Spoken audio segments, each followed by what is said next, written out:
May pagkakataon pa ang ibang grupo na magsampa ng bagong impeachment case laban kay Pangulong Bongbong Marcos Jr. Ayon ito sa isang ranking member ng House of Representatives, si MJ Mondihar sa balita.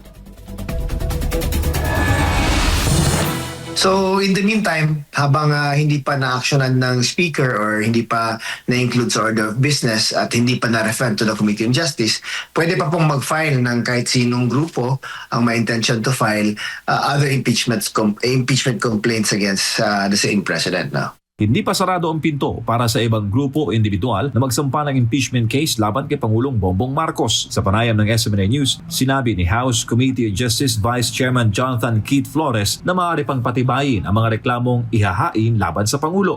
Kasi sabi nga nila na itong unang complaint daw is not so well-worded daw, na parang designed daw para maging bar to further impeachment complaints against the President. Pero may panahon pa naman sa mga ibang grupo na gustong mag-file ng mas siguro, mas seryosong impeachment complaint ba, or mas well-written ba, mas backed up by more evidence ba, pwede pa mag-file para makonsider din ng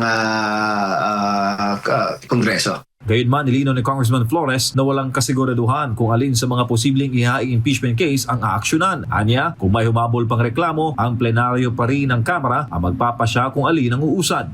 Ang Speaker, ang gagawin niya is kung antayin niya pa ba yung iba or hindi, then i-include niya na in the order of business.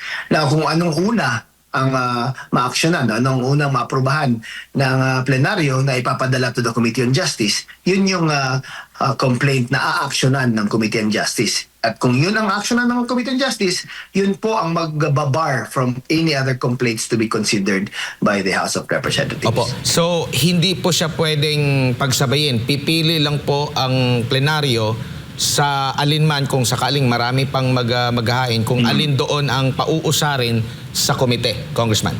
Yes, tama po, Admar. Isinampa ni Attorney Andre De Jesus ang impeachment complaint laban sa Presidente dahil sa umunoy graft and corruption, culpable violation of the Constitution at betrayal of public trust. Ang reklamo ay inendorso sa Kamara ng pusong Pinoy Party List Representative na si Jet Nisay. Kabilang sa grounds ang kontrobersyal na 60 billion peso fund transfer sa PhilHealth, mga alegasyon ng korupsyon at ang issue ng unprogrammed items sa 2023 to 2025 national budget, pati ang alegasyon na umunoy drug user ang Pangulo. Kasama rin sa reklamo ang tinawag na kidnapping and surrender kay dating Pangulong Rodrigo Duterte sa ICC at ang umunoy pagbuo ng Independent Commission for Infrastructure o ICI upang pagtakpan ang mga kalyado sa korupsyon. Ngunit tanong ng bayan ay kung paano aaksyonan ng Kamara ang reklamo kung mayorya sa mga kongresista ay kaalyado ng administrasyon. Kabilang na ang Speaker of the House na naunang nagsabing walang basihan ang impeachment complaint.